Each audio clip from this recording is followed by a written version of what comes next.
What is going on, people? Welcome to Throwdown, episode 319. I'm your host, Tony Polanco, and tonight I'm joined by Emilio Lopez. What's up, people? How's it going? Chris Seeley. Hey, what's up, everyone? Carlos Romero. Yo, yo, yo. Adam Vale. That's right, with an A. Brett Murdoch. Just in time. Just in time. And Brian Manjoma.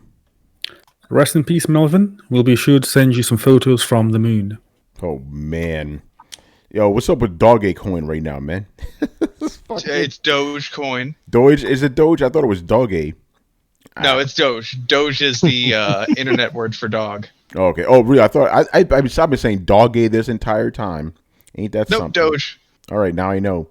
I don't even know what to say to any of this shit. This has been a wild and crazy week. But since I have you here, I need to show off a little bit. Yo, like my new lighting setup, baby. Look at this shit, man. Looking prettier than cool ever. Lighting. You know? Yeah, the cool lighting.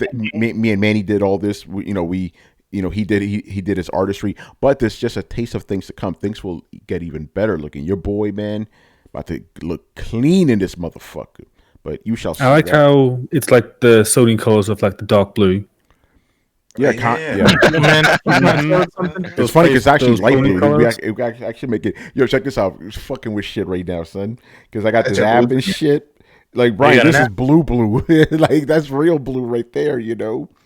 I could make it red, make it evil, you know? Fucking all you anything but green, right? No. Yeah. Here's the thing. Green kind of looks fucked up on this. Like, it don't look so. Green is brown. Yeah, green. Yeah, there's green. Hey, Xbox. Hey, we're fucking with Xbox tonight. There you go. The green, it hurts your eyes. You know, so yeah, man, good shit. So stay tuned, man. Got more changes coming. That's the thing about the run. We always improving ourselves little bit by little bit. I should do that. Like, depending on the topic, I should change the fucking colors and shit, you know? Like, we're gonna be talking about Xbox trying to make it green, you know? Oh man. So the one thing about color is that it's affected by your environment. The reason why your green doesn't look exactly green is because of the color of your walls and stuff like that. A good example of that is like if you've ever seen the movie Hellboy, and there was this problem in the movie where like Guillermo del Toro was like, yeah, because we're using so many different colored lighting, Hellboy doesn't always look red. Because the different lighting that's on him, so they had to subtly change the makeup for every single colored environment that he was in to make him look more red that environment. They didn't do any digital color correction in that shit back then. No, I mean you still even if you're doing digital color correction, you still need to make those sorts of adjustments. Yeah. You know, if it's not there in reality, you can't fully change the color of it. Yeah. Brett. Brett. Yeah, there we go. There you go. We got Brett over here looking pretty. What's going on, man? Showing off his lights. Yeah. Brett's like, fuck, I'm not going to be outdone by Tony. Fuck this shit. And we can't hear you, brother. We cannot hear you. Dude. Said if I wanted to flex, I would have lit a fire. Hey, there you go. Yeah, that is true. Like that shit, man. Let's go. It's cold. It is cold. It is cold. It's not a bad idea. You got some snow out there. Yeah. Thank you. Yeah, seriously, thank you for turning your camera on, man. Got to get everybody. Brett, where do you get your wood? Where do you get the wood? I don't get wood. Oh, it's gas? That's probably gas. Yep. That's probably gas. Damn, Brett, I didn't know you were that old. You can't get wood? I knew somebody was going to fight on that. You fucking did it, man. You set me up. Oh, God. Anyway, man, let's get into it. We got a lot of news to cover, and we're going to go with the biggest one. I'm not even going to pretend to know what the fuck's going on. So, Chris, I do. Chris, I'm letting you take over this shit. Explain what's happening with the GameStop and all this other shit. Go ahead, Chris. I know you got graphs, maybe, so go ahead. Go nuts. All right. Dog puppets. And talk us through it like we're, not retarded, but like, we're regular people. We're not stockbrokers. Just, walk us through it. So what is going on, man? Like, start from the beginning. Yes, Chris, explain to us artists what's going on. So, I mean, it's very interesting, but so the short version is that some novice and amateur investors publicly found out that GameStop was being shorted by certain hedge funds, right? and that's public knowledge. So what when you short sell a stock, that means you'll borrow stock from a broker, and then you then sell it on the hopes that it's a gamble, right? So sell the stock hoping that the price will fall, right? But when you borrow stock, you have to give it back to the broker, right? You didn't exchange money. It's just like I'm borrowing this stock, but I'll return it to you. So if I buy 100 shares of something at maybe $10, right? And then I sell it, I'm hoping that the price will fall. So let's say the price falls a day or two later to $7. I'll then I sell it on the difference, right? Like do I have that backwards? Like, so I'm just trying to get on the yield of it, and then yeah, go ahead. Okay, so basically, Chris is right. You borrow the stock, or you borrow money. It's kind of in this, it's like poker chips. You can't really separate them, but you borrow it in the hopes that the stock is going to raise a little bit, and you can punch out your profits. Now, the hinge here is that you only have a certain amount of time for that stock to reflect that upward tick. So when the internet found out that they were shorting short-term trading against GameStop, what they did was they all rallied and bought GameStop stock. And they bought enough GameStop stock that the price rose substantially above what these people had paid, and they intentionally kept it there until the time ran out, forcing them to sell back stock at a significant loss. Just one hedge fund had $15 billion worth of damages. Yeah. So basically, they're putting a chokehold on it until the hedge funds have to sell it back at an increased price, and they call that a short squeeze. Yeah, You need so a lot of people or a lot of money to do it, and they had a lot of people. Well, yeah, it was a lot of people, so it was a grassroots thing. So instead of like one billionaire throwing $15-20 million buying shares, which is how this started initially with. So I don't know if people know Michael Burry. He's who Bale played in The Big Short. He's the guy who bet against the subprime mortgages in 2008. He made billions of dollars on that. So what he did was he paid when GameStop was down to about $2.50 a share. He bought $15 million worth of GameStop stock, and then now having a controlling interest, he forced them to buy back their own stock. Right? He basically had a chokehold on them. He said, "I want you to buy back your stock. You buy back your outstandings, so I don't have a lot of risk." So he was basically trying to force them to do that to keep the price low.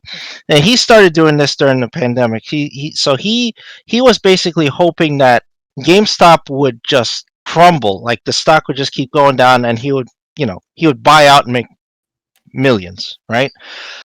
And then so other guys got into Melvin Capital. Other guys started getting in on this.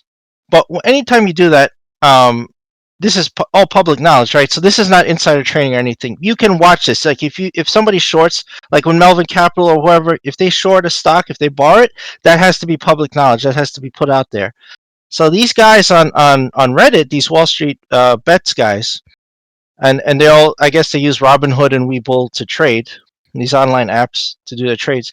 They said, hey, if we buy in now, if you guys buy in as much as you can, we force the stock up.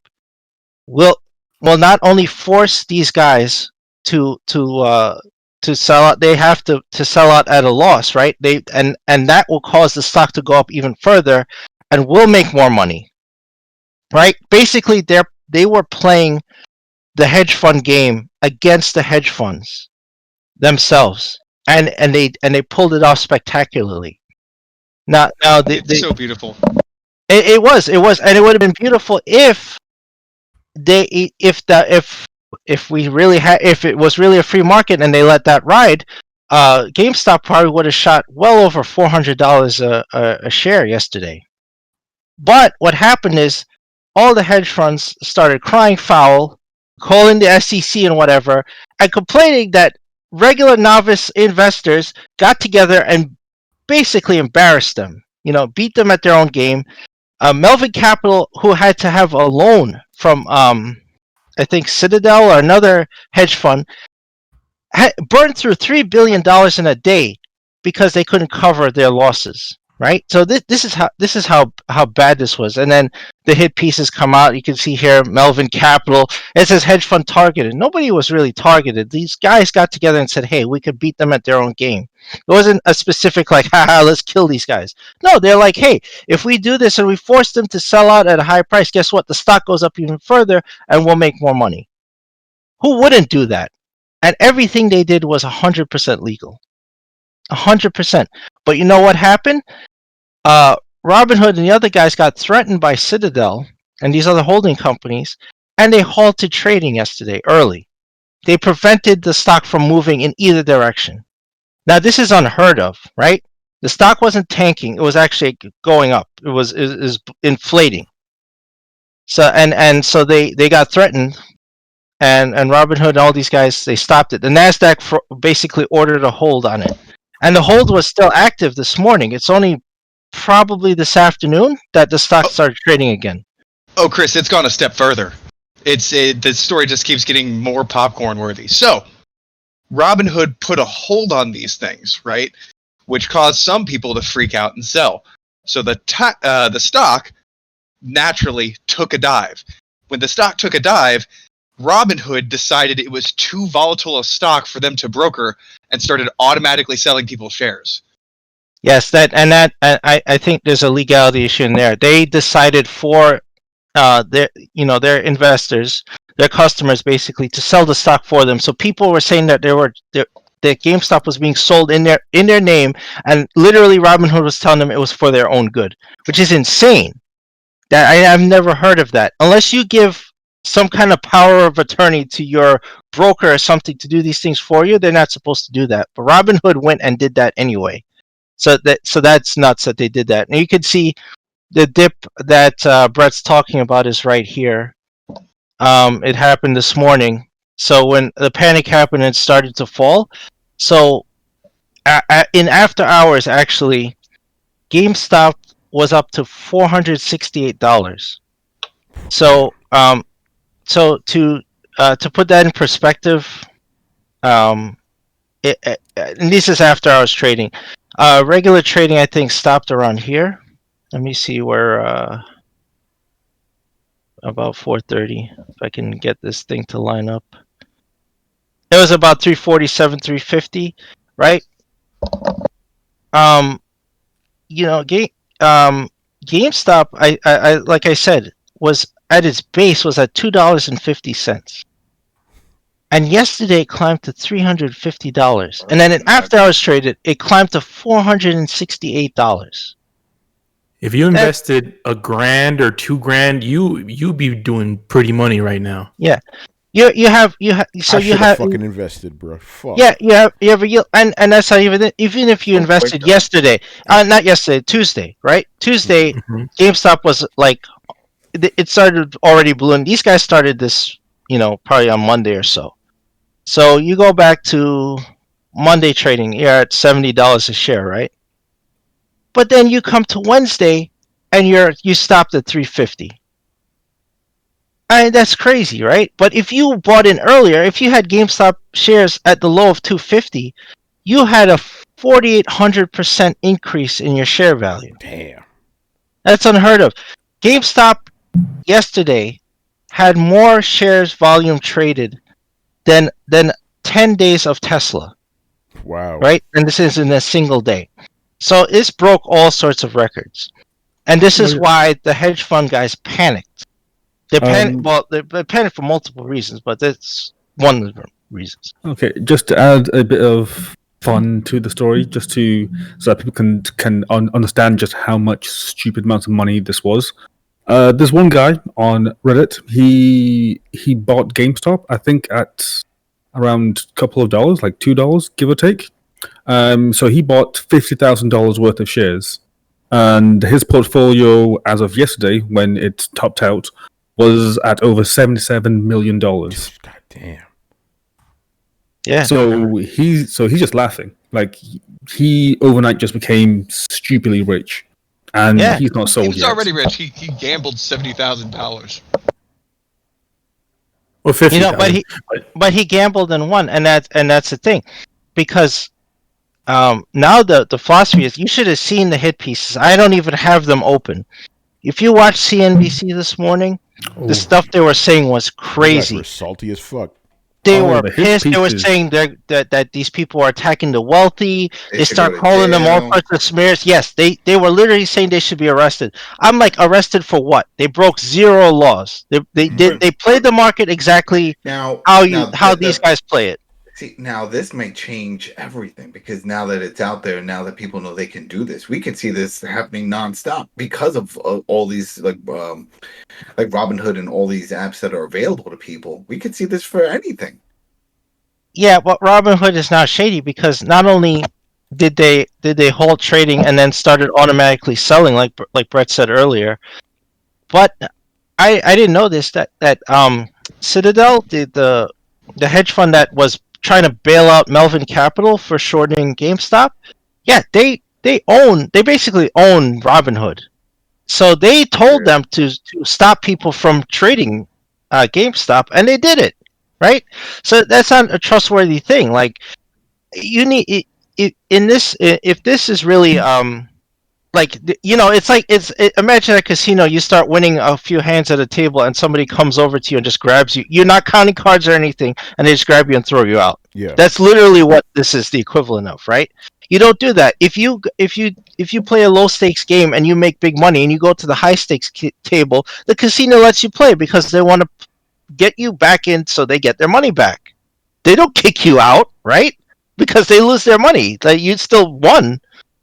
So this is absolutely ridiculous. This is so much ego involved in here, because when billionaires do this, remember the subprime mortgages in 2006? There was natural gas futures. One hedge fund just destroyed another because it was two billionaires playing against each other, and that was totally fine. Nobody cried about this. Yeah. They're crying about it because ordinary Joes made stupid amounts of money and broke these other hedge funds who are multi-billion-dollar hedge funds. You know. Yep. It's making it dangerous. But here's the other thing, like, towards Adam's question, like, yeah, I do think the world has changed, because suddenly the world has found out, and the wealth gap is the thing that is uniting people now. So you have people that are going to systematically do this. I'll be honest, I'm getting on board. You all know how I feel about shareholders, and getting on board a system that is basically destined to break shit down. Yeah. Absolutely fantastic. But beyond that, people are, the funny thing is, the people complaining about being targeted are now actually getting targeted. There was a guy who, I think he said something along the lines of, these are people just sitting at home, receiving their checks, now trading our stocks. Like, it was just one of the most pretentious things ever, and clearly made it clear that he despised the pores. So the internet has now, as the internet does, decided to find what shorts he's trading and target him. So yeah, we're actually now seeing this turn into the attacking of the wealthy. So this might be the beginning of Eat the Rich. Yeah, it's fantastic. There was actually a march outside of the stock exchange, the New York Stock Exchange today, and they had Eat the Rich signs and all this stuff. So there's an active movement, but these guys did it to themselves. Like, not only did they get salty, they went on major news networks and started yelling that poor people were beating them at their own game, basically. Just a cry fest. The smears were some of the best things I've seen. Well, I say some of the best things were some of the funniest things I've seen. Like, they used every single tactic that they could. They tried to fear people, saying that, oh, the bubble's going to burst soon, you have to sell now. They started calling everyone names under the sun, so the usual stuff. Oh, they're racist, they're Nazis, they're alt-right, they're Trump factors. One outlet even went as far as saying that these guys were Gamergaters. Yes. Why am I not? Gamergate came back. You know, I almost tweeted. I'm like, are they gonna dig up Gamergate? Look at that. They did, yeah. They did. Of course they did. You know. By the way, I said not to get too political. You know, the whole Trump thing. I'm like, damn, Trump's Rangers really is real. This motherfucker's out of office, and you're still digging him up, really?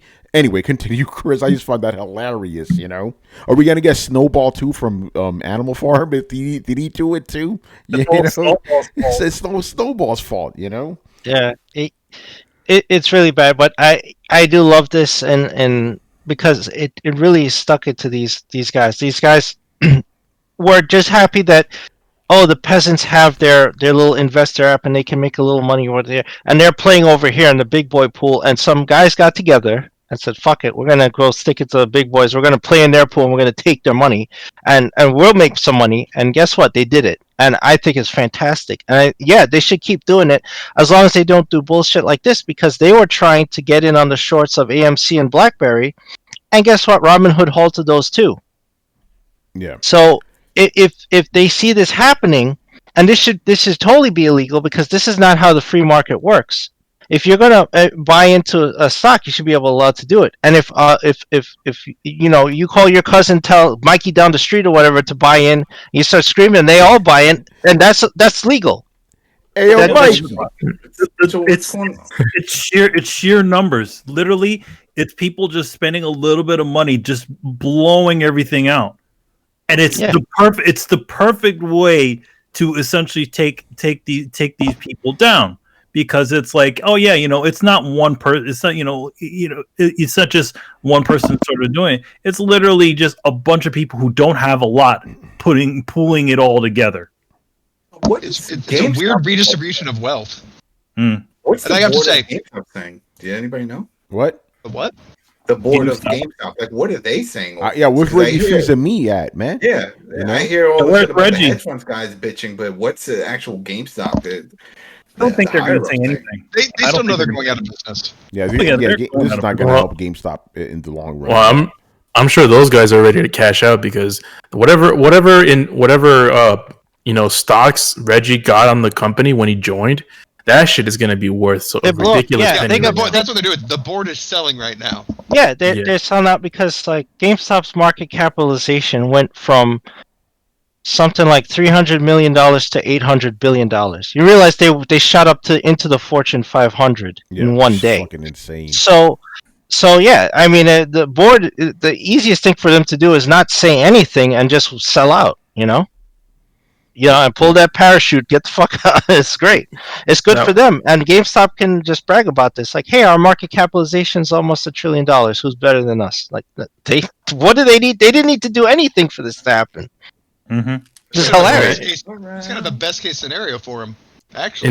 Instead of who wants to retire early rich? Exactly. And the whole board's like, I do. Yeah. So we do nothing. Agreed. You know what's funny? Just real quick, just a quick aside, because if you guys saw the announcement today, Gamertag Radio, they're actually going to be interviewing Reggie Fils-Aimé. Wouldn't it be hilarious if they're interviewing after he retired? Like, hey, I'm retired now. Fuck it, I made all this money.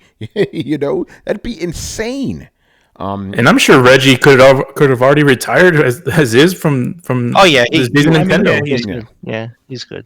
Yeah, so yeah, go ahead, Chris. GameStop, this is not ultimately going to help them at all. Survives like those guys, they're done. And I mean, I think, on multiple levels, like why we talk about this is GameStop, right? We usually talk about GameStop, love it, hate it, whatever. I hate them.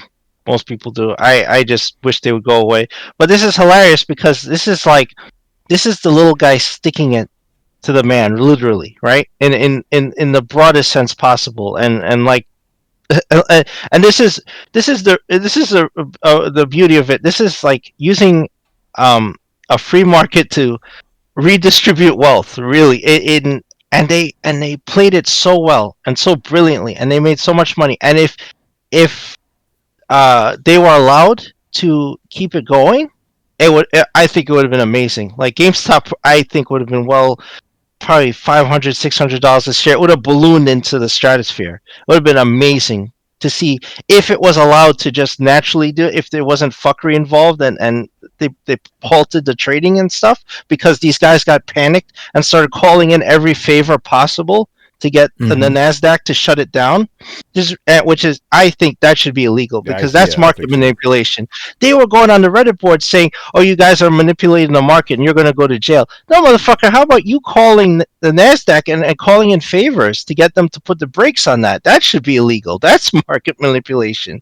What these guys were doing was, it was in essence the cornerstone of the market. They bought low and they sold high. That's what you're supposed to do. Yeah.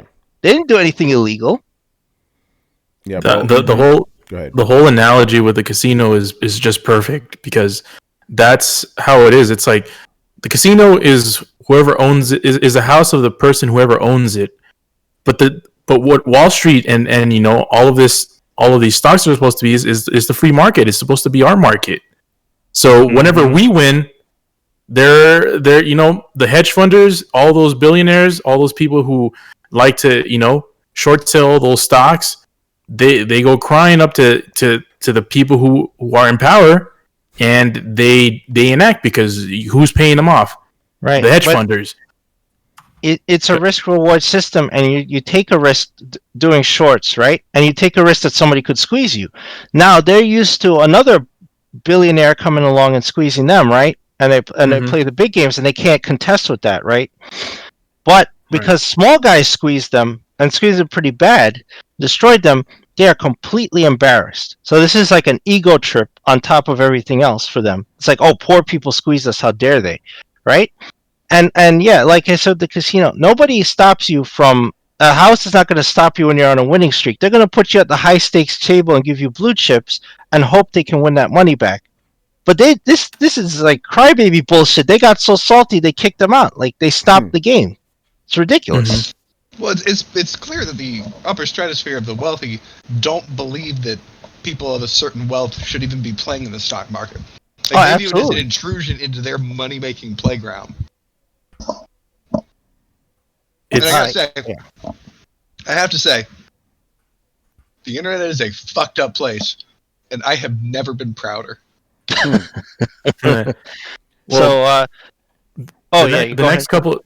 next couple of days are gonna be interesting because you look at what your politicians are saying, the Congress people, what the rhetorics are, because which side someone's on with the response about this is, a lot of the establishment people are going to be on the side of the hedge funders, the billionaires, because they're the ones paying for their freaking campaigns. So whenever you see people defending these guys like CNBC, they're the fucking artists of it, and there's actually people owning them right now in their own freaking TV station. And yeah, it's man, this has to change. This is, I mean, all of the stuff that happens in Wall Street is fucked up. Chris mentioned the whole 2006 and the subprime mortgages and all that stuff. This, when people actually figure out a way to, get the power to the players, quote unquote, then that's when they're really fucked. That's when they know that they can't just manipulate the system so they can win all the time. And when people finally get some, knowledge about this, and a lot of people are just finding out today, yesterday, tomorrow about how all of this works, or at least have just a quick, refresher on how all that stuff is important, and it makes people more knowledgeable about who they're following on when in terms of politics and people who represent them. So this is going to be interesting. This is GameStop out of all the fucking companies is the one caught in the middle of this. Yeah, it's funny. Yeah, GameStop it seems fitting. It seems fitting. That is GameStop. The worst company is going to radically change the way that the stock market works. And ASIC said, like, it's like that guy that you hate the whole movie and then does like an awesome self-sacrifice at the end that saves the whole team. You're like, oh, I guess he wasn't that bad. That's GameStop. Like, way to go down in a blaze of glory, because you're going down. This is happening. You're going bankrupt, but way to do it in style, man. Like, that's like jumping into a volcano off a motorcycle. Fucking yeah. Chris, what's up with this image you have up here? The hedge fund genius who started GameStop's 4,800% rally now calls it unnatural, insane, and dangerous. What's up with it? Oh yeah, so this is Michael Burry. This is who Christian Bale played in The Big Short in the movie. This guy is the guy who basically crashed the subprime mortgages by betting against it, right? So he started this whole conundrum because he's the one who bought into GameStop low and forced them to basically almost spend their entire market capitalization buying their outstanding shares, so he could assure that their stock price would not jump too high. Right? He was trying to, in terms, short them in a long game to make tons of money, and so other guys got in on it, like Melvin Capital and a couple other hedge funds. They got in on it. He started all this, right? But the Reddit guys were the ones who capitalized on it, realized what he was doing, and then bought in and inflated the price. And then they got, these guys had to sell because they were shorting the stock. They borrowed it. They had to sell out. They sold out at a tremendous loss, lost billions of dollars, right? And that caused the stock to shoot up further. But the irony that he's calling it unnatural, insane, and dangerous, this is the shit he does. This is how he made his money. Just doesn't want others doing it. Yes, yeah, exactly. But now everybody can do it. That's bad. Yeah. It's like if Chris Angel gave out all his tricks, then everyone's doing mine free. Everybody's mind free. Like, oh, well, and that's why this is going to change things. I mean, like, everybody now, like myself included, we're sitting there like, okay, so basically we need to wait for a billionaire to jump on trying to short another billionaire and then mob the shit out of it and make money. Okay, how can you possibly respond to that other than changing either some drastic laws and being very clear about fucking the poor, or the adaptation of the stock market that doesn't, broker in shorts. So, and honestly, that'd be better. Like, we all want a stock market where people invest longer and care about a company instead of just trying to flip it and fuck it over in the process. I'm looking at you, EA. So what do you think is going to be the end result? Because I don't see an end to this. Once I saw, like you mentioned, the AMC and some of the other companies that are being popped up, this just can keep going. Yeah, so even short stocks are no longer viable. Yeah, that's the point. It's done. They're just dangerous. Yeah. And here the problem is now the mentality has got into like, oh, so the people can actually figure this information out.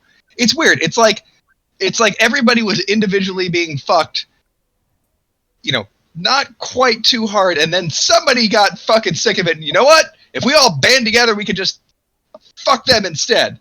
Yeah, that's pretty much what happened. And that idea is not going away. That's the thing. Like, even if day trader bets on Reddit, they said that's where it started. It was like a Reddit site. Well, the Wall Street Bets, they were able to coordinate.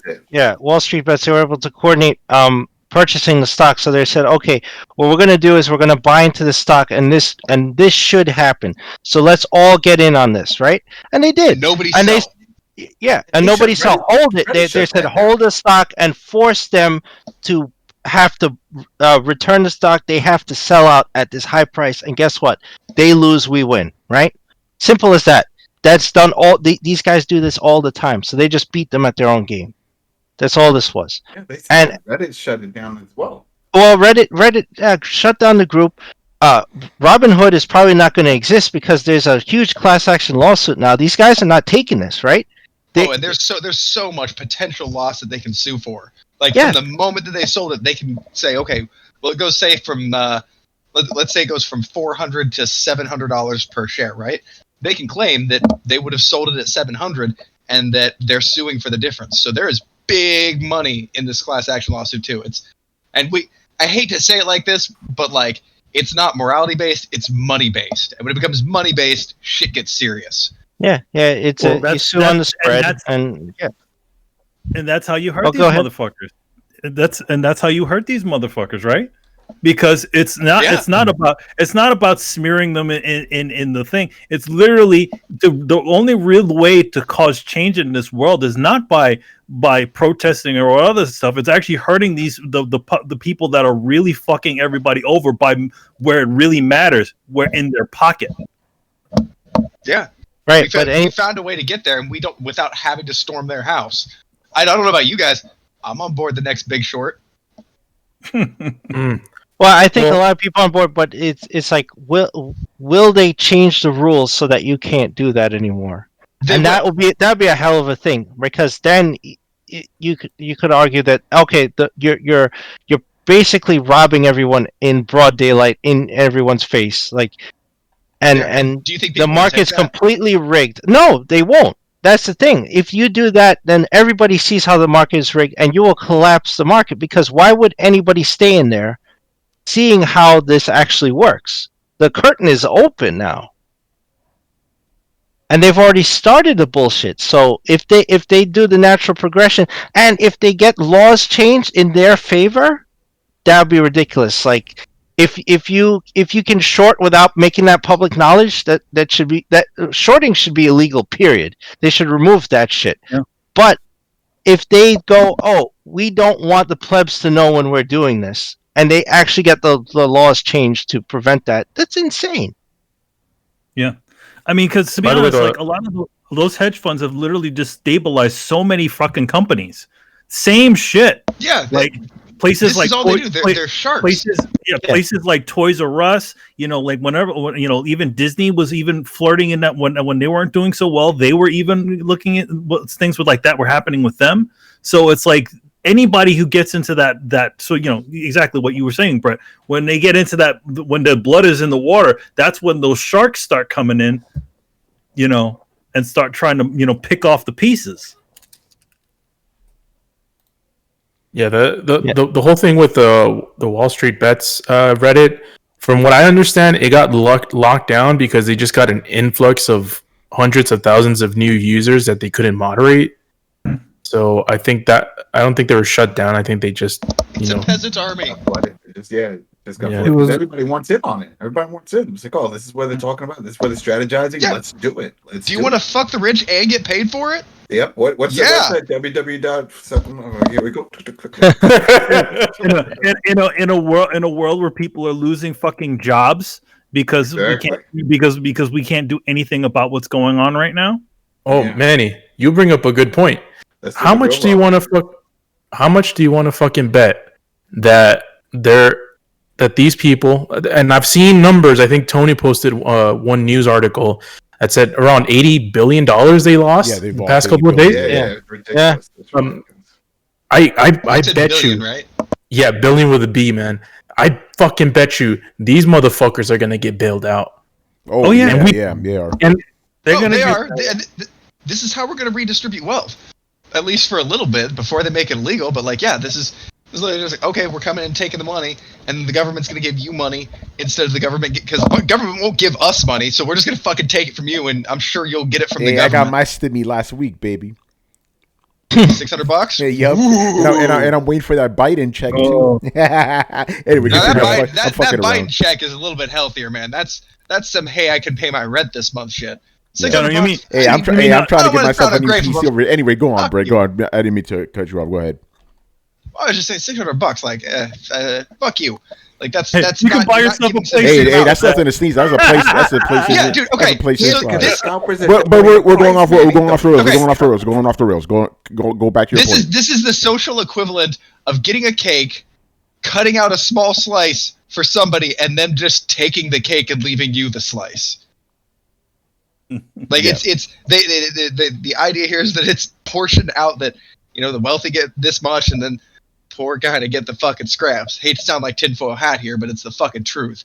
And all of a sudden, the poors come in and take the lion's share, and here are those scraps you were talking about. Have fun. It's the next few weeks, the next month, this is going to get very interesting very fast. We're not going to follow up on this, but we're in an unprecedented time where the political environment is being completely destabilized and rebuilt, and now we're having the economic environment being completely destabilized and rebuilt. And maybe they have something to do with each other. That would make sense. I'm not going to theorize on that, but we're entering a really interesting time because, the mob just broke Wall Street. We just saw a mob, hit the Capitol building. Like, it's very clear that people are losing control, and it's very clear that people are pissed. They don't have money. We're being bled dry. So Yeah, it's. I'm trying to stay as politically neutral here as possible to be appropriate. So all I'm going to say is the power of the mob is showing, and the system is breaking down. It's going to be interesting. To be fair, though, it is actually bringing together both the right and the left against the rich guys. So it's a unifying force. Dude, that's always... See, that's the thing. Okay, put my tinfoil hat on. Old punk rocker here, so understand where I'm coming from. That's what it's always been about. It's never been about race. It's never been about male or female. Honestly, it's not even necessarily about nationalism. It's about poor versus rich. And unfortunately, the rich have enough influence to cloud the waters with all this other shit. I hate to burst anyone's bubble, but this kind of racist shit, it's not normal. It's not natural. It doesn't just happen by itself. Take it from somebody who grew up in the 90s. It was better. We've been divided, and who the fuck do you think divided us? The people on the fucking TV stations, the people with all the goddamn money. Nobody has the power to divide people like that except governments and billionaires. Damn Nickelodeon, fucking hate you. That's what I'm saying. Like, it's exposing what the truth has always been. Yeah, it's class warfare. It's basically that's what it's always been about. It's a class divide. It's not a racial divide or anything else. It's that, and they've clouded everything. So I will just end off with a request from Brian. Here's Stonks. There he is. Yes. There's Stonks. By the way, we give it to you, the people. By the way, I like what Barry Burns said in the chat. He goes, "Don't hate the player, hate the game. Stop." Man. You missed out on the best Barry Burton line. Oh, he's like, how much stock would a GameStop stop if a GameStop could stop stock? Oh wow, impressive! You said that. That's very impressive. Yeah, very impressive. There you go. I did read. I'm like, I'm not even gonna bother with reading that fucking shit. A tongue twister. Anyway, Chris, thank you for breaking all that down for us poor people. It's a good conversation. It was good. By the way, I just find it funny. I'm like, Throwdown. We cover a lot of gaming topics. The first time we ever had to cover fucking stocks and all this other stuff. I'm gonna be honest with you, man. I have an easier time understanding quantum mechanics in this shit. Like I understand. Let me put it to you this way, Tony. Holes in the system. That's the shit. All the stock is guessing how much somebody wants the stock. Yeah, it has nothing to do with the company. Yeah. So don't think of it in terms of the company, except for like if the company comes out with something big, people are probably going to want more stocks in it. But it's so detached from reality, it's weird. But because that's it, Brett. That's my point. Quantum mechanics is easy to understand because it's actually based on reality. You know what I mean? It's like, Jesus, man. It's the equivalent of guessing who's going to be the popular kid after puberty. Like, who the... You might have a good idea.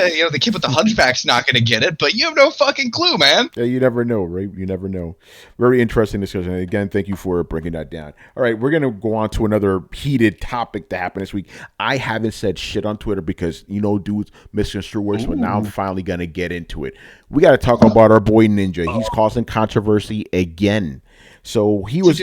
Okay, so he was interviewed by some outlet. I'm sorry, I don't know what outlet it was. And, they were talking about him being an influencer, being like a hero to, kids and all this shit.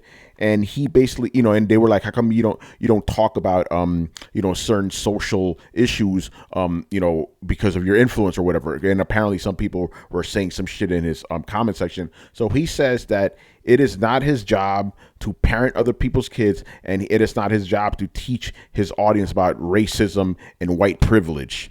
And I'm reading this, I'm like, yeah, he's right. And I'm not a Ninja fan, right? I'm not a Ninja fan, but I'm like, yeah, he's 100% right. What is Ninja? And I'm not trying to demean the guy. I'm not trying to hate the guy. What is Ninja? He's a fucking Fortnite streamer. You're going to go to him. He's supposed to be an authority on race and white privilege. The guy's just... listen, if you want to hear about that, you go to people that are actually knowledgeable in that shit. Ninja ain't it. I know he has like millions and millions of followers, but they're all fucking kids. They're not gonna understand that shit. They're gonna turn off and go somewhere else. They don't, it's like, I've never liked that whole notion of like, oh, if you have, millions of followers, you have a responsibility to teach them. No, you don't have a responsibility to do anything but fucking entertain them. The only responsibility Ninja has is to not say anything outlandish and crazy to his audience. Like, as long as he's not telling them to go fucking rob banks and kill their parents, he's fine. He doesn't need to do anything beyond that. Or go storm the Capitol. Yeah, like, as long as he doesn't as long as he, doesn't tell people to do crazy shit, he has no other responsibility than to entertain people. That's it. So I'm watching this. Honestly, he kind of has the responsibility not to do exactly what he fucking did. I won't break this in too much into racial shit, but like Adam, I'll tell you, like, here's the thing. I'm white.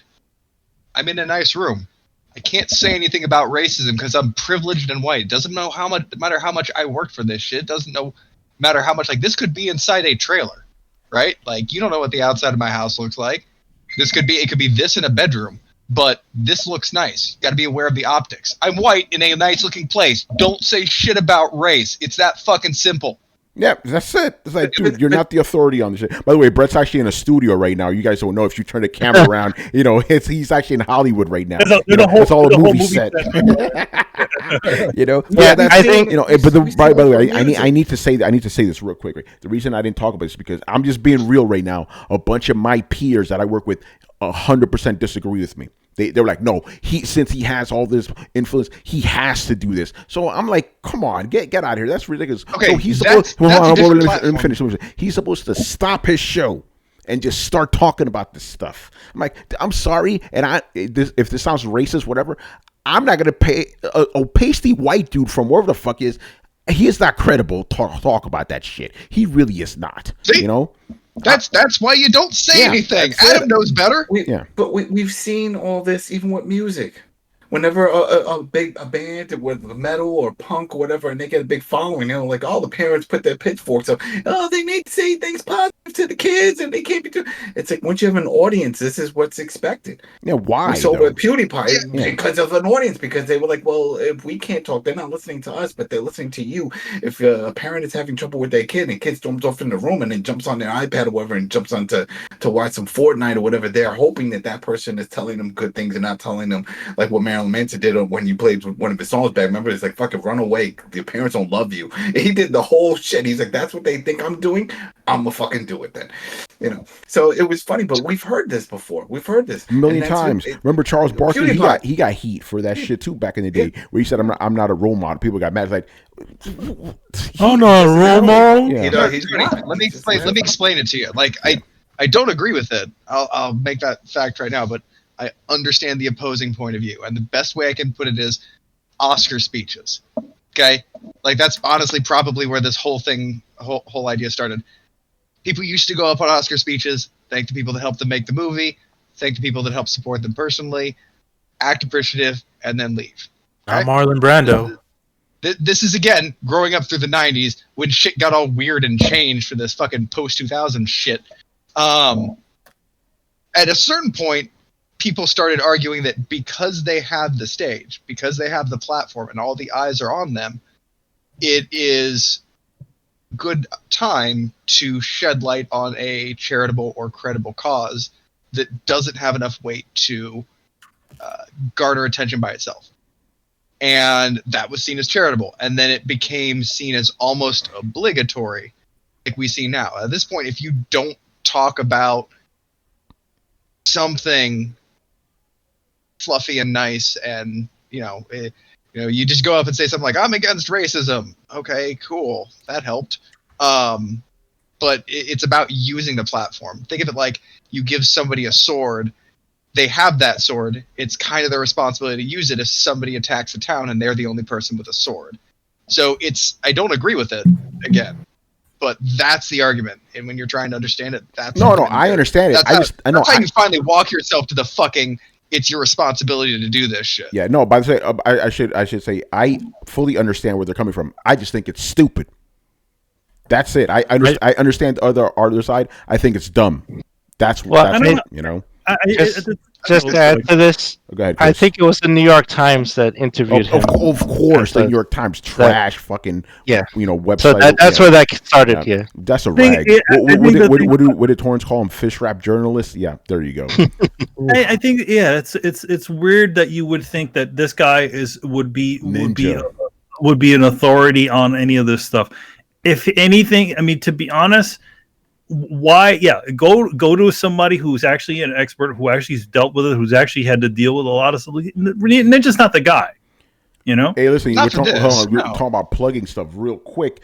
Our homeboy Khalif Adams from Spawn, I mean, he talks about this stuff on his podcast all the time. Go check them out. That's an authority on this. Don't listen to Ninja. He's like, that guy's a clown. But he already said that it's not his job. He already opted out of it. Yeah, and I agree. And here's my thing with celebrities: like, if you want to do that stuff on your own time, tweet about it, make your own private video, go right ahead. But if you're doing the entertaining part, or in Ninja's case, the streaming, don't worry about that. Do your thing, and then you could talk about activist stuff off the clock. You know, but it's like, again, it's like, imagine if we just stop doing this show right here to talk about some fucking activist shit. It's like, no one's here for that. They want to hear us talk about games. Well, you know? Well, no, I disagree with that. I think we should talk about whatever the fuck we want to talk. But if it's not something that we're comfortable with, then we shouldn't talk about it. But that's our choice, Carlos. If exactly. somebody came along in a chat or something and said, "Oh, you guys should be talking about white privilege," it's like, what? This is the wrong show for that, man. We're talking about games. I agree. Here, you know, but what I'm saying is, like, if Ninja with his platform and whatever he's accumulated, he can talk about it whatever the hell he wants. I mean, it's his prerogative to do what he wants with his platform, whether it's games, whether it's activism, whether it's anime or hentai, whatever the hell he's into. he can do whatever he wants. But at the same time. Sorry. No, go ahead. The one thing about it is that, Manny, let Carlos finish, and then go ahead. Just real quick, I think I agree for the most part with Tony. He shouldn't be compelled to talk about this stuff, especially since he's not really an authority on anything. He's probably not that educated on it. I would assume. Let's be real, you know. So I mean, I think the only responsibility he should have is just putting his audience in place. Like, if he's being a safe haven for racists or murderers or whatever, he should keep those in check. I think that's his responsibility. I agree. Yeah, be like, make sure that your comment section is clean. We do that here. We got Barry Burnett and Kristen. They don't know. There's no tolerance on Throwdown. If that shit happens in the chat, they're gone. Simple as that. Mm-hmm. That's us being responsible, right? But us talking about certain things, I don't see that's being responsible. I'm like, we're just not talking about it because that's not what we do around here. Again, responsibility is making sure that your chat is clean and that you yourself don't say anything crazy and outlandish. That's it. Yeah. You know. I think this is a attempt. Oh, Manny, go ahead. Manny, go ahead. Well, I mean, I was just gonna say, like, I do think, yes, he can talk about whatever he wants to talk about, but that also can affect his audience, and I'm sure that's exactly why he doesn't talk about a lot of that stuff. Is because it can negatively affect it, the things that he said. So what he's doing, so what he's doing is he's keeping to his wheelhouse, right? Yeah, and there's nothing wrong with that. And there's nothing wrong with that. That's what he does, So yeah. Yeah, I mean, go ahead, bro. Yeah, I mean, when you watch Mickey Mouse, he's not talking about anything other than Mickey Mouse things.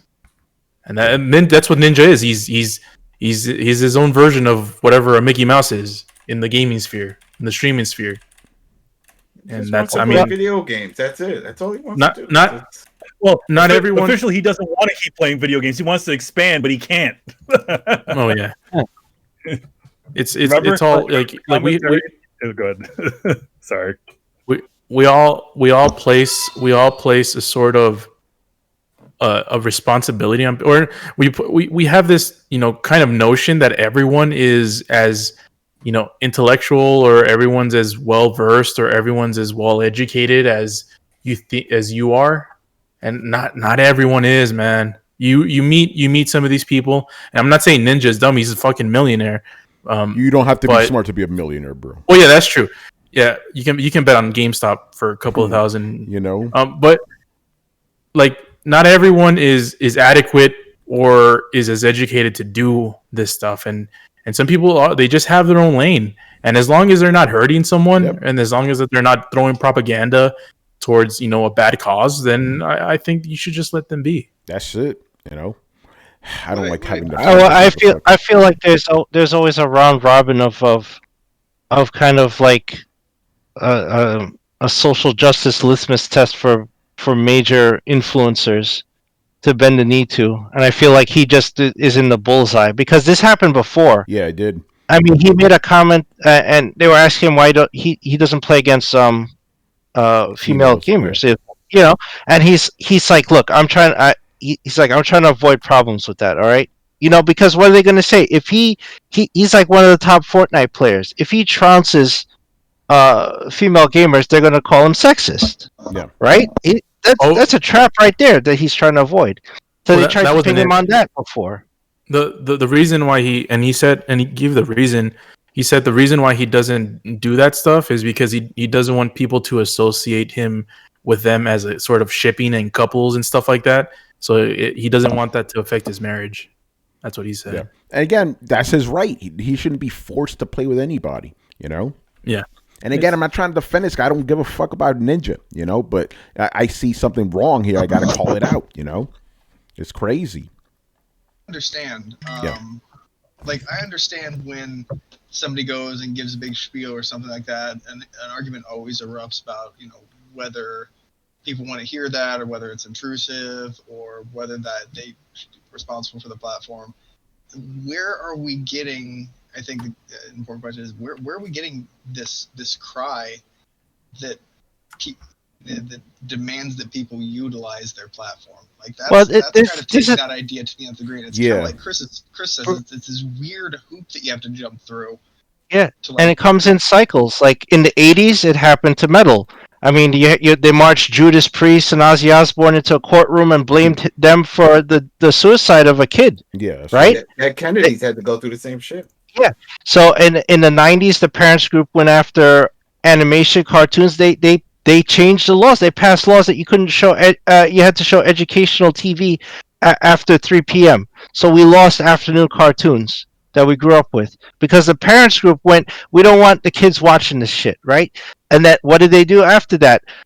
Joseph Lieberman and Hillary Clinton went and started trials about Mortal Kombat because video games were too violent. This just comes in waves. It's over and over again. It said, think of the children, and and this is the latest thing. Okay, streamers are having more influence over kids now apparently than their parents.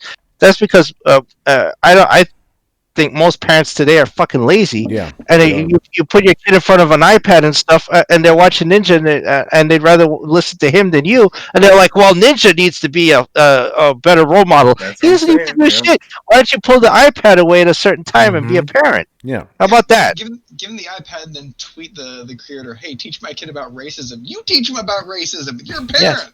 Honestly, and here's I think I won't say I'm going to drop the mic. I won't say that. Yeah, because you never do know. We got to still teach you how to drop the mic. But anyway, go ahead. All right. So I rather Ninja, and I appreciate Ninja for what he says, and because that's much better than having a white person playing the white knight and pretending like there's some activist and just doing it for fucking clout. Thank you. I was going to say, could you imagine if he actually did do it? He would sound and look like a clown. And then people give him shit about that. Oh, you're some white boy. Why are you talking about that? It's like, but you wanted him to talk about that in the first place. What the fuck do you want? You want him to say something? You want him to not say something? Which is it? So either way, he can't win. Mm-hmm. It's fucking crazy. But yeah, I think that's a good way of ending. It's like, how about you parent your fucking kids? How about that? You had them, you spread your fucking legs and stuck your dick in them in this woman raw dog. How about you parent the kid instead of having some ninja dude do it? Some kids get adopted, damn. Apparently, because he talks to children, they think he's supposed to be Mr. Rogers. Yeah, right. Hey, won't you be? What's he gonna do? Sing a song and stuff? No, that's not his deal. Yeah, depends on the song. Yeah, he was never a child's entertainer. No, he like, Crush Goblins are your responsibility. Yeah, exactly. Yeah. And by the way, parents, if you're letting your kids listen to Throwdown, you're a bad fucking parent. We put that disclaimer up there for a reason, you know. There's a disclaimer on the show for a fucking reason. Kind of, okay. Yeah, 18 and above, people. You know, don't let your kids listen to us, and don't tell us to change our fucking ways. You're responsible. Adam, don't let your kids listen to this show, bro. My daughter, she has YouTube Kids. It's a lock. She don't have any of the other apps. She knows about some things that I do. I don't tell her the name. I don't do any of that stuff. Adam, what if what if your kid figures out about Throwdown? She cry all the time. I don't even know you, Daddy. Daddy, what are you doing? What are you doing? Why do you say that? Anyhow, that's what you keep about identity politics on your show. Hell, what I've been doing this like 5 years. My wife hasn't listened to one damn episode. She don't listen to any of this shit. That's gonna show up tomorrow. Adam, how come you don't talk about white privilege on your show, man? That's it. You do at church, Adam. That's it. She don't care. Everybody's so angry about an obvious setup. That's the thing that gets me. No, you're right. He can't win. He can't win no matter what. Why should you talk about racism and stuff? Be like, oh no, I'm not. I'm staying 10-foot pole, man. No, that's not my place. I'll talk about a lot of other things, man. I'll talk about things that are relevant to my life, like maybe a loved one had a disease, or I suffered from a disorder growing up, or something like that. Like, I'm not saying he can't talk about something, but for the love of Christ, at least let him choose instead of giving him the worst possible option. Mm-hmm. Well, also, this is punching down. This fake outrage was created by the New York Times. Yeah. So they could punch down on a guy that probably has way more fucking influence and viewers than they do. Yep. Right? And that's what's pissing them off. So it's a smear campaign. Then their actual magazine, then their actual newspaper, right? Fuck the New York Times, man. Chris, hold on a second. Am I hearing you correctly that an institution with a buttload of cash run by a bunch of rich old white people is really doubling down on the divisive race thing again?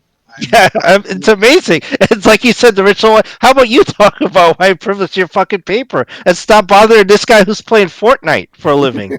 Yep.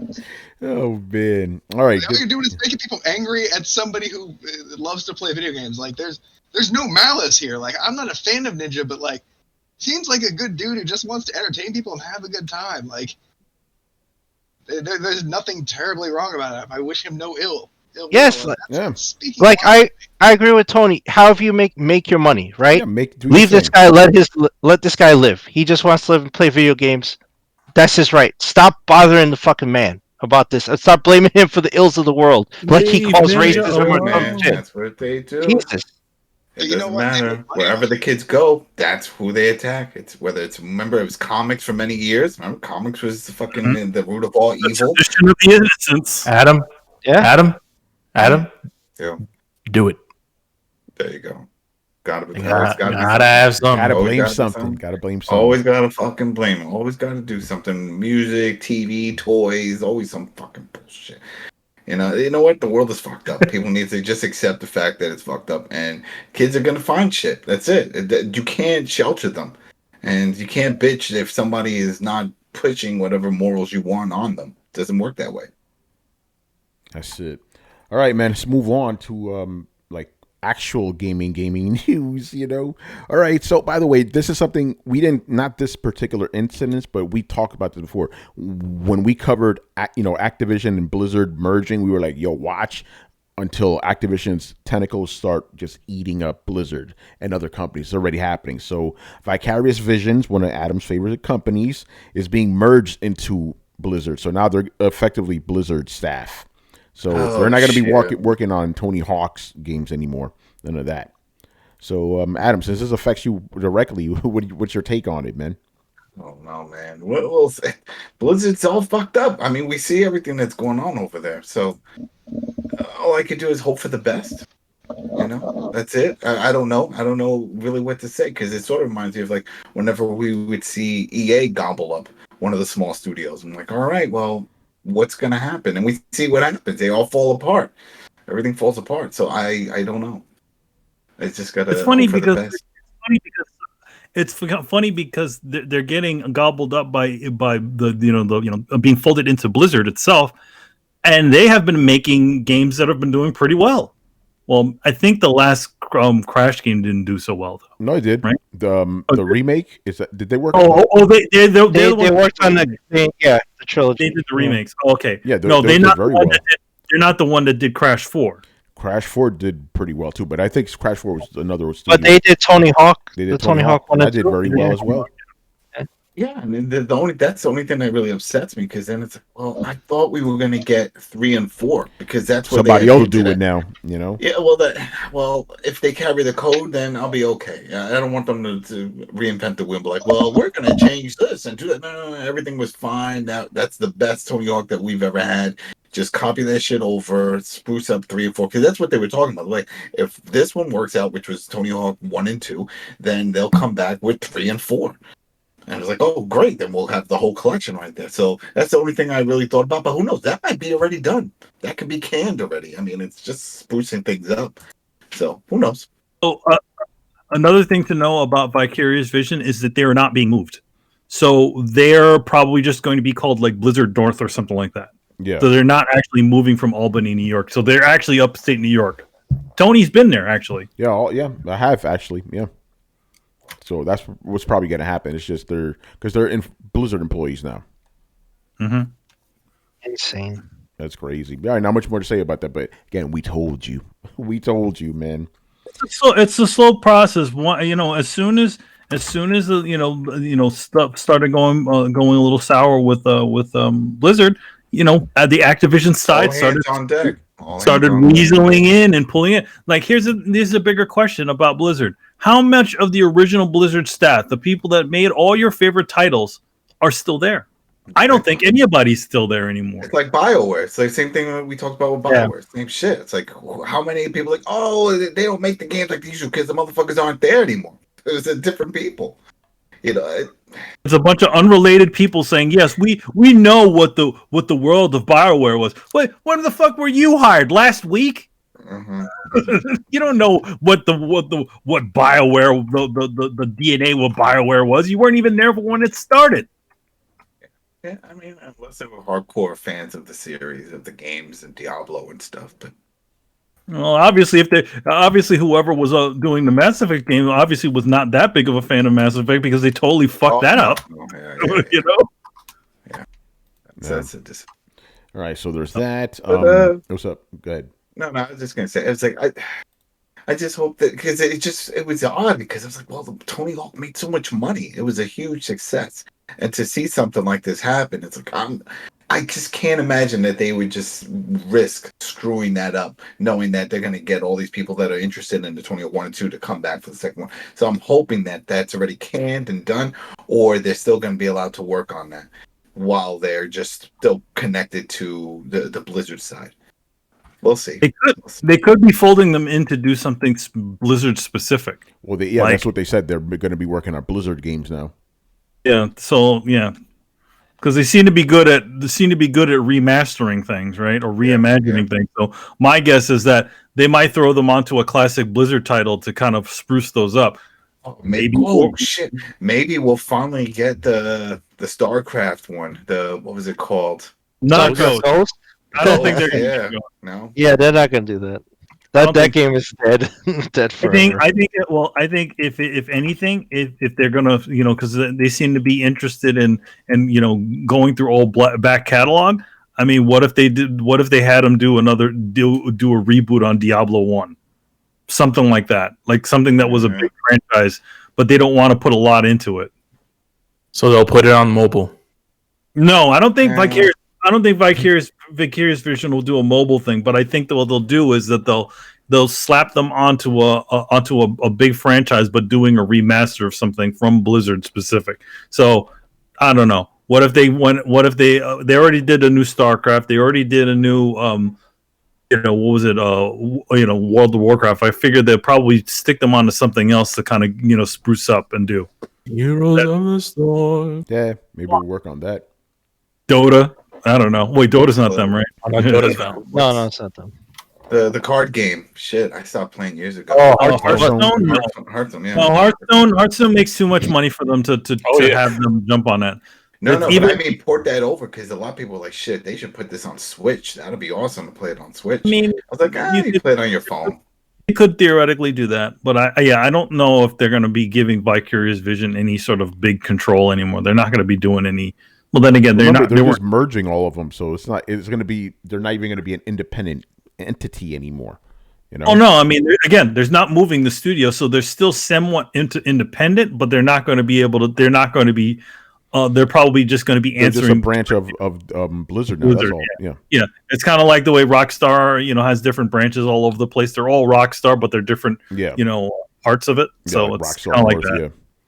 So this would probably be like Blizzard North, that they would say. Yeah. Right. All right, man. Let's move on. Next thing. At least it's actually cold, unlike where the real Blizzard is. Yo, Carl, I see that kaiju action over there, man. Yo, man, I just got this. Nice. Let me know how that is. That HDR.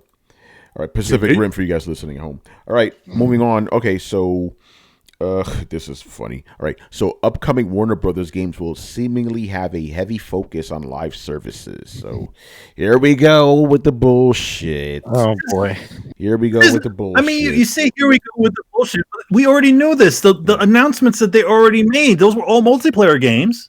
This ain't new information. Like Batman, right? The Batman game, what was that? The new Batman game was I can't remember the name of it, but that new Gotham Knights. Yeah, Gotham Knights. What is that? That's a multiplayer game. What is the new Harley Quinn and the Suicide Squad game? Another multiplayer game. But this did so well for them with Shadow of War. Yeah. That went over well. Let the balloon, man. Didn't. So yeah, I mean, Manny's right. We've seen this. We've seen them go down this route for a while, but now they're just telling you, like, "Yo, we're going to be doing all these live service games." Putting a nice little star or asterisk right next to it, so that you know what they're doing now, as opposed to just seeing what's there. Yeah, exactly. They stuck a sign in it. It's the future. Yeah. Is it the future? Is it the future? Yeah, dude. Is Avengers the game the future? Because it doesn't look like it's the future. No. That's what they're doing with those Batman games. Let me finish, Manny. Go ahead, Brett. How's the future? No, the concept of live service games, the concept of MMOs being integrated. Like, there's no reason for, even if you think about it, there's no reason for somebody not even to play a single player game in a multiplayer setting to a certain extent, because you might happen across another player and that creates content. Just the interactions between you and other players create additional content. So it's a self-serving, kind of self-feeding thing. And I think the kids younger than us are kind of conditioned to, want to be in that group. Like, we think of it like, well, I'm going to go to my safe space, chill out. It's almost like reading a book, right? But like, kids view it as more being on a playground. And why would you want to be on a playground or go play by yourself when everybody's having a party over here? It's just a difference of perception between us and the younger crowd. Because nobody kicks over my fucking sandcastle when I'm fucking building it. That's why. No, trust me. I mean, I play a little bit that way. Like, I like multiplayer games, but even then, I get it. But I also get the other side. Like, I don't know if any of you have ever really gotten into an MMO. It kind of becomes this weird kind of second life. There are so many games within that game, and it's so persistent, and it's a social experience that you just kind of honestly end up playing that game because you don't really need a lot else. You play a cinematic game every now and then, but then you go back to that place where all your friends hang out. It's just a different mindset, but it makes more money, and it makes the players create content for the studios. So, but I don't think that's why they want live service games, because it makes them more money, or the potential. Because the thing is, we've seen a lot of failures. Avengers being one of the biggest failures. Where they tried that bullshit. I don't think doing that with a superhero game with such a solid, with solid lore and stuff like that is the place to do that. I think if they created, I don't either. I think, I don't think Batman worked with DC Universe Online. Well, DC Universe Online, but what are you doing in DC Online? You're still making your own character. You're not playing Superman or Batman. Batman and Superman are hanging out somewhere else. I got you. So you're saying the fact that you're playing as like an actual character makes a difference. Because you create agency because you've created that character. You can't create any agency over Batman or Superman or any of the Avengers because they've already have that established space. Yeah. They're not you. I believe that's why it's that. I think the concept I know the concept they're reaching for. I believe they failed completely to achieve it because people haven't figured this out, which is weird to me. Because these live service games, they're basically all MMO lights, and there is a tried and true roadmap that helped MMOs, but it was subscription. That's just the way that it was. Look at another good example. Bitch about paying $15 a month. Look at another good example. Conan Exiles. You're not playing Conan. You can play a character that's Conan-esque, but it's your own created character in the world of Conan, and I think that's. Yeah. If we're going to go down the world of services and putting people into if you want to put people into the DC universe, you have to be able to essentially allow for a person to create their own character within that world, to create their own agency. I just want DC Universe too. I fucking love DC Universe. Like the modes of locomotion. I'm surprised nobody stole that. Like the flying mechanics were equivalent to the Spider-Man mechanics. Like flying was intuitive. Yeah, and it's fun. really good. Didn't Marvel Heroes, their version? That thing bombed. That bombed. That MMO. No. But DC Universe. That bombed for. Wait, Tony, you nailed something that Manny was just talking about. Yeah. That bombed because you couldn't make your own character. You had to play as Marvel Heroes. Yeah. Well, there you go then. There's a different space of because also service space doesn't also always mean that it needs to be sort of like Fortnite or any of those sorts of games like that. Also, service games are the idea of kind of what they've turned fighting games into. Essentially, Mortal Kombat has essentially been turned into a service game.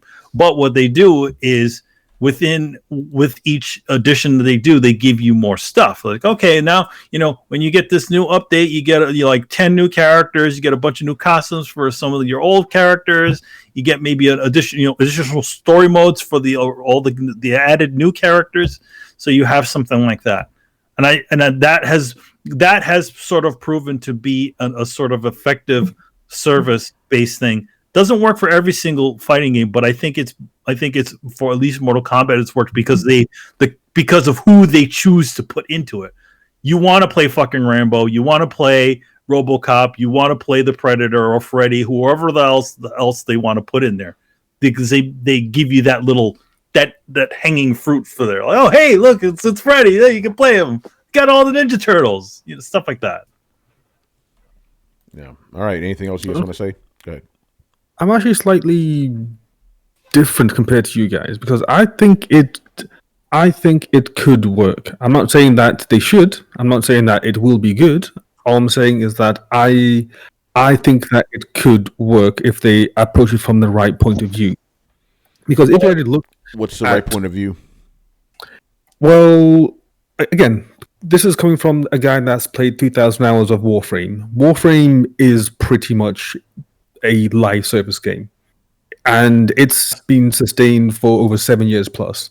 I mean, it started off as Dark Sector, which came out as a trailer in 2005. So it's been a thing for some time, and it's been weird like that. And if they follow a model similar to that, where each character that you play, it can have its own distinct lore, which is fine. Again, like DC characters have that checked. 2, as long as they have their own distinct powers and roles within the system and in a team composition, and you can customize the loadout so that you can either work in a group environment or a solo environment, which it is possible, a la Warframe or pretty much any MMO type game. So even like stuff like the Division, where you can load up your guy to be good in a team or good solo. 3, if they release updates at a frequent enough rate, and each update makes sense, and if you look at comics in general, like every now and then they have some sort of grouped event happening, right? Or they have like different chapters. So you can have like, okay, this month we'll do like the Dark Knight update, or this month we'll do like the House of Owls, the Court of Owls update, or this month we'll do like this storyline. So because the comics themselves already have an idea of like, hey, here's a storyline that we can incorporate into the gameplay. So they say, okay, in this Court of Owls update, you can go through the story of the Court of Owls, and you meet the characters, you do the fights and all sorts. So it's already kind of planned out if you look at it from that point of view. And if they follow it well enough, I think it could be successful. Sounds like what DC Universe Online did. They used to do that all the time. They used to introduce like new storylines, kind of based on what was happening in the comics at the time. So something along those lines. So but again, it's because I think why a game like Warframe works, and why a lot of these games work. They give the player agency over their world. You are your own hero, as opposed to playing somebody else. You're not Superman. You can be Superman-esque. In fact, you can even make a character that looks exactly like Superman in DC Online, but you still have that ability to create your own sort of thing. And I think that's what those sorts of service games need to be when you're looking to set these things in the world of these comics. Yeah. Because you can't do anything drastic with Superman. You can't you can't do anything anything that a gamer would normally do with Superman, because it essentially ruins everything about the character, because he is so set in the way he is. But if you had your own Superman-esque character, you can do whatever you want, right? Yep. Yeah, you could just make Duperman and have him just be his own creation. Yeah. Yeah. Like Ricky Rouse and Donald Muck. Yeah. You're absolutely right. Like, as somebody who plays those games, it's a lot of it is freedom of expression, and I can tell you that's quantified. The more choices you give me, or the more tools you give me, not even choices. I think that's something that video games are still trying to discern. The more tools that you give me, the more fun I'm going to have in a game. So, like, you let me customize my character appearance, awesome. I'm gonna do that.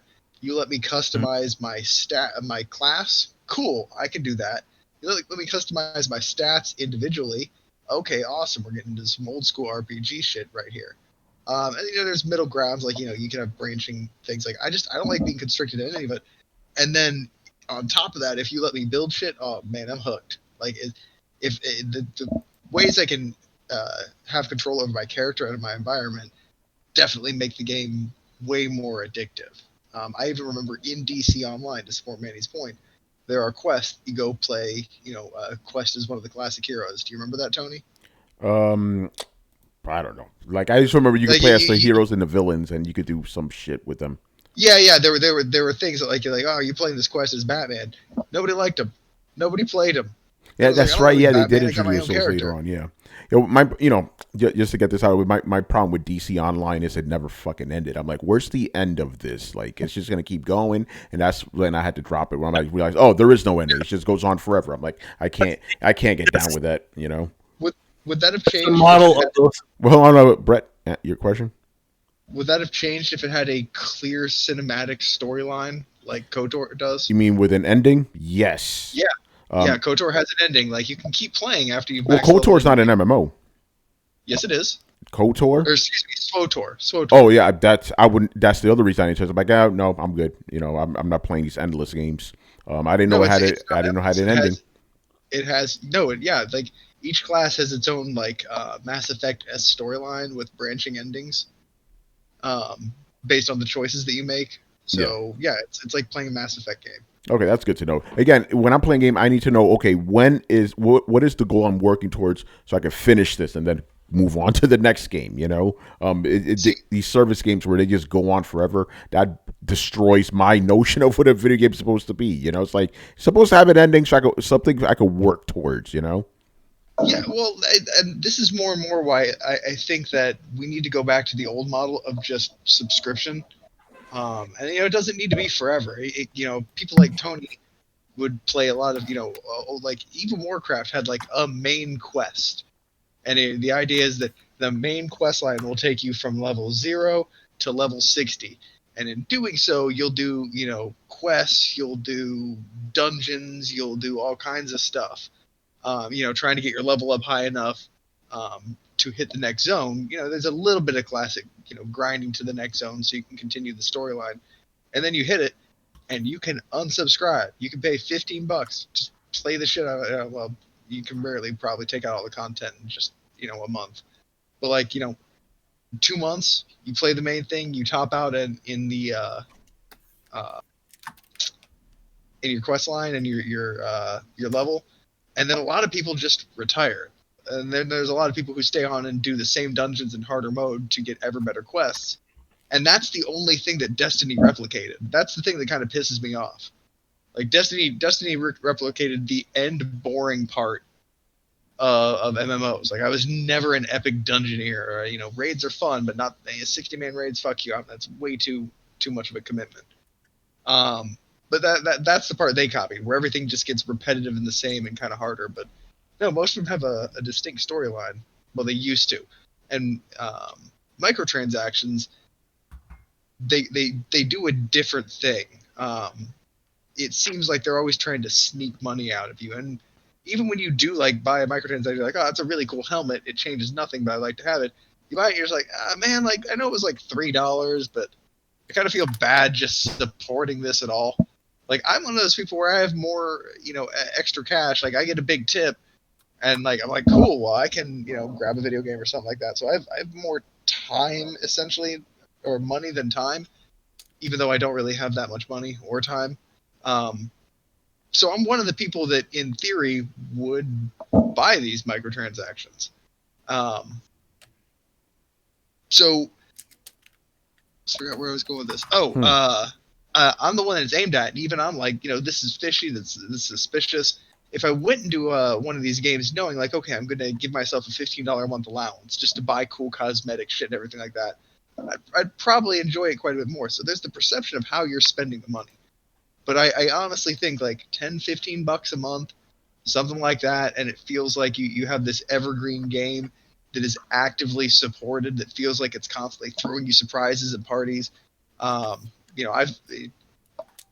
Monster Hunter kind of did, but more consistent. There should always be something new going on, but not part of the main quest kind of thing. I think games would just do much better with that.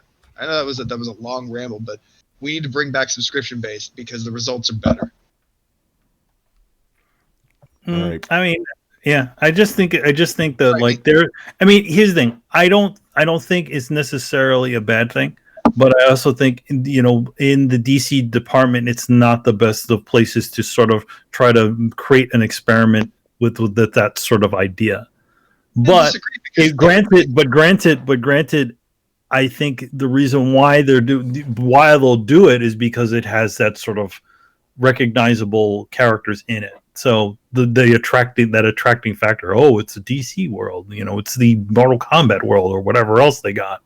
I disagree because I think that there are certain worlds that have been the intersection of so many stories and so many projects that they have very intricate laid out backstory.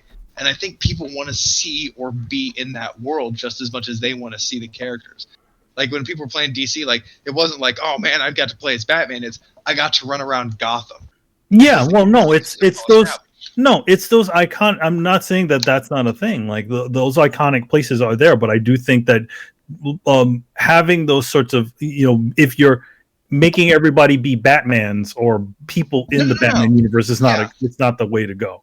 Not with the character. You sell the environment. That's the way. Sell the environment. Yeah, exactly. It's the sort of it's part of it is I also think about it in PlayStation Home, right? There's another. If you think about it, was an MMO, but you just didn't do anything. But being able to go into one of those worlds and hey, look, I'm standing in Sully's office, or I'm in a portion of Uncharted, or there was some other games that they had put in there too, where you could walk. There was the in one portion of it, they literally built the whole Ghostbusters mansion, and you could literally walk around it and mess with the car and look at Vigo and all kinds of other silly stuff. Nice. So I think those things are definitely cool, but I don't think doing story you playing as a well-known character is something that'll help that idea. And I think here's a question: is that game the Harley Quinn game? Isn't that going to be like an Overwatch game? We don't know the Suicide Squad. We honestly don't know. Squad? We don't know. I believe that game is going to be Overwatch, their version of Overwatch. I don't want to speculate. I honestly don't know. That's an interesting thing because so like if you take the idea of Overwatch, right, where you have these kind of cool looking characters and they're shooting each other, that model seems to work too. They're established characters. All those characters in Overwatch have backstories and all kinds of other stuff, but granted, in the game that you're currently playing, they don't. So like they're in this arena, they're shooting each other. They have their reasons for being there, but it's not directly expressed within the game, which is interesting. All right, let's move on, man. Next up, we got Returnal, one of the few PlayStation 5 exclusives, only on PlayStation 5, has been delayed, people. Originally, it was supposed to come out March 19th. It is now coming out to April 30th. And this is the shit we were telling you guys. You're going to see a lot of delays this year thanks to the craziness of Cyberpunk. Nobody wants to be mixed up in shit like that. So expect more of this. The story itself is kind of like whatever. Like, I don't really care about Returnal, but it just goes to show yet again. I mean, how many delays have we had this year alone? Like 5 games have already been delayed. And I'm telling you, it's because they don't want what happened with Cyberpunk to happen to them. And that's a good thing. Delay these fucking games until they're ready. So I'm all for it, Godzilla got right? We don't want King Kong T-posing, Yeah, man. Go ahead, Brett. What were you going to say? Oh, they're good. They should be scared of their audience. They've been dismissive of them for too long. They just think that they can ride the coattails of their own properties. No. Maybe they'll actually have to focus on making good product now. So there you go. There was some other fucking game. I forgot what it was. They were like, we're delaying this shit to 2022. I'm like, all right, dude, do what you got to do, man. It goes to show you. Listen to your developers when they say to you, hey, this shit's not ready. Yeah. By the way, I wonder how many of them went then, like, read all the stuff that happened, and then went to their team and went like, so how ready is our game really? And they're like, I told you like 40%, and you said 80, right? Yeah, that sounds like 80 to me. Should we delay the game? They're like, yes. Like, okay. Like the first time they've ever talked. It's insane. So yeah, nothing remarkable about the delay itself. It's just another example, but it's good. It is what it is. I would say, go and this game got delayed, and wasn't the other one delayed too? Their sort of racing Fortnite game. That thing was delayed too. It was. It's actually coming out. It's going to be one of the one of the PlayStation Plus next games. Week. Yeah, next week. Wait, next week is actually a really good plus. We get that. We get Control Ultimate Edition. By the way, man, I'm pissed because I bought the shit last month. Yeah, remember we did. I remember we saw that they had it was the PS5 one. Yeah, I bought the shit. Let's get it. Yeah, got ripped off. So what is it? So that's yeah, right. So that's coming. So we got Control Ultimate Edition. We got Destruction All Stars and Concrete Genie. Which, if you guys remember, I think I talked about this on a previous story. That was my 20th game finished in 2020. Because I was like, hold on, I've finished 19 games. I can't end the year on an odd number. That's fucking crazy. So I beat that because I already almost finished it. So good selection overall. Got the platinum. So no, I didn't get the plat in Concrete Genie.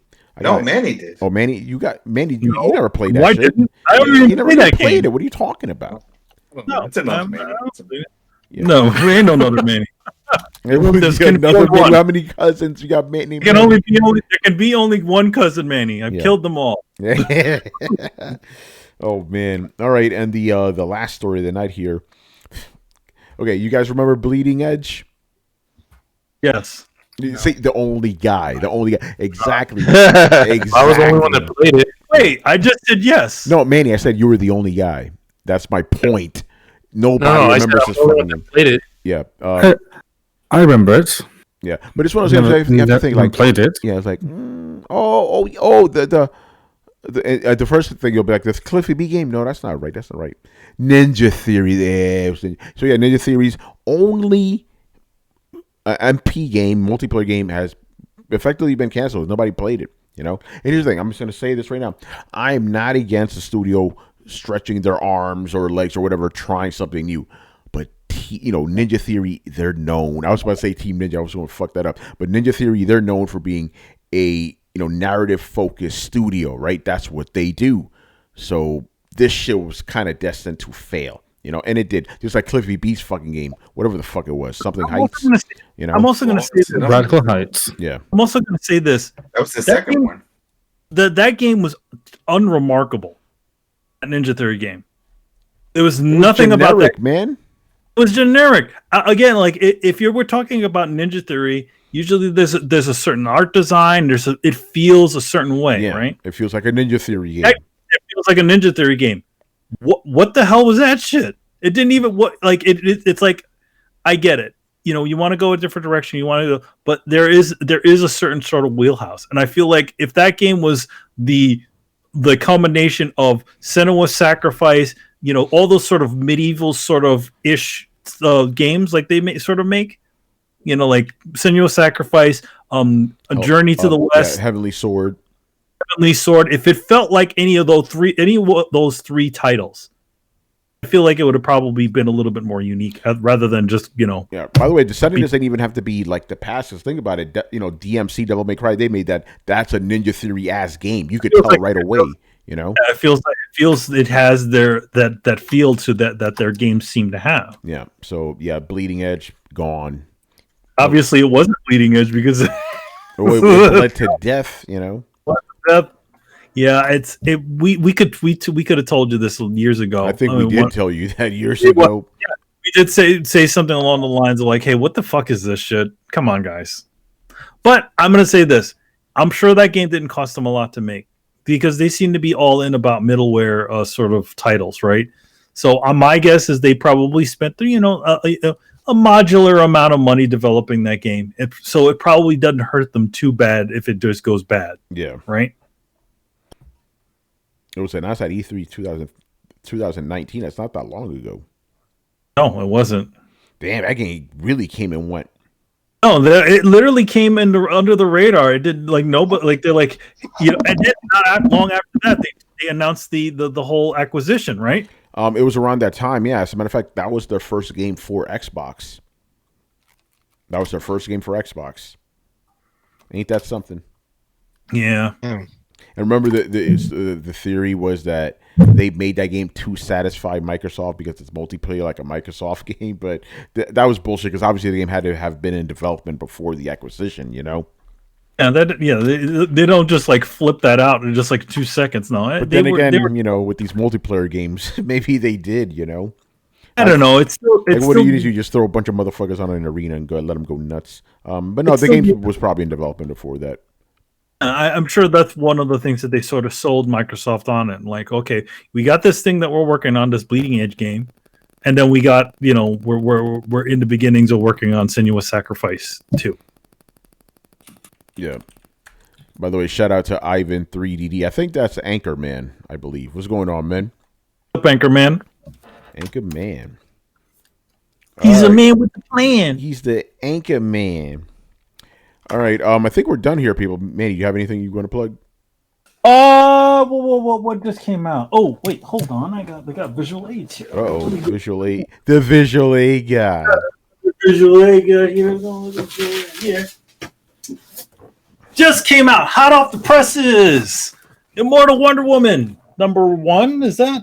Yes, #1. Immortal Wonder Woman #1. I did a section of it with Nubia, right there, so you guys can see. That's the Black Wonder Woman. This is a double sized issue of Immortal Wonder Woman. So it's original Wonder Woman, and it's Nubia who's going to be taking over the mantle of Wonder Woman in the future or something like that. So yeah, fun book. Worked with Aletha Martinez, Mark Morales, LL McKinley.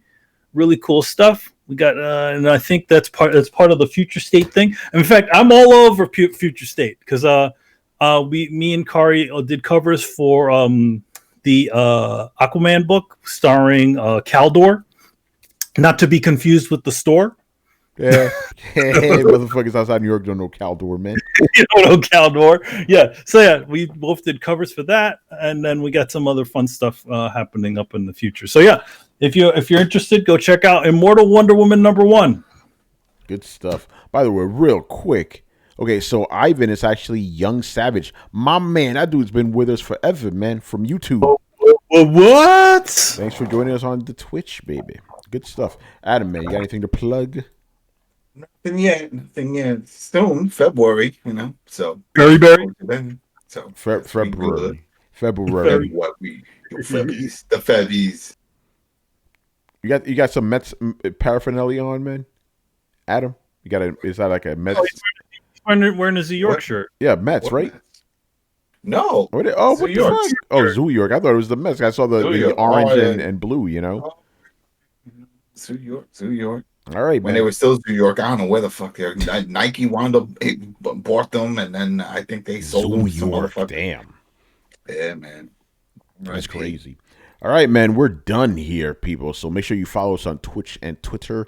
Subscribe to us on YouTube and join our Discord. You can follow us on any podcast app by searching for Throwdown Show. You can visit throwdownshow.com to listen to past episodes. Links are located in the description below. Once again, our show is Tony Polanco, and tonight I was joined by Emilio Lopez. See you later, guys. Chris Seeley. Hey, take care, everyone. Carlos Romero. Deuces. Adam Vale. Weekend, everybody. Brett Murdoch. It's been Later, party people. Oh, wait. I think I do have some. Well, we got the Royal Rumble. Hold on, we got to do it again. Brett Murdoch. There he is. It's been real, people. And Brian Majoma. It's been fun, people. All right, go buy stocks, man. Stick it to the man. Man. Oh, man. All Yeah, right. stonks are up. Stonks, baby. You'll buy some Doge or whatever the fuck we're calling it. Lick that thumb and go up the fudge tunnel. Yeah. All right. Whoa. Oh, man. And leave Ninja alone, man. All right, people. We'll see you on Sunday. Peace out. Guys. Deuces.